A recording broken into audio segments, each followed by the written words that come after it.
నియోజకవర్గ ప్రజలకు మోటపుండ్రు మండల ప్రజలందరికీ కూడా జిల్లా కాంగ్రెస్ పార్టీ పక్షాన అదేవిధంగా బీర్లా ఫౌండేషన్ ప్రకారం హృదయపూర్వకంగా ఉగాది శుభాకాంక్షలు తెలియజేస్తా ఉన్నాం.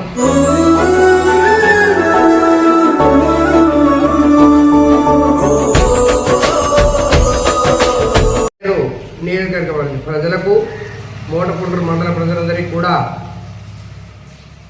జిల్లా కాంగ్రెస్ పార్టీ పక్షాన అదేవిధంగా బీర్లా ఫౌండేషన్ ప్రకారం హృదయపూర్వకంగా ఉగాది శుభాకాంక్షలు తెలియజేస్తా ఉన్నాం.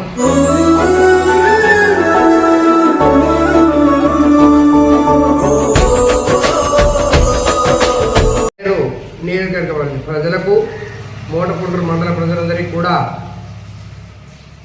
జిల్లా కాంగ్రెస్ పార్టీ పక్షాన అదేవిధంగా బీర్లా ఫౌండేషన్ ప్రకారం హృదయపూర్వకంగా ఉగాది శుభాకాంక్షలు తెలియజేస్తా ఉన్నాం.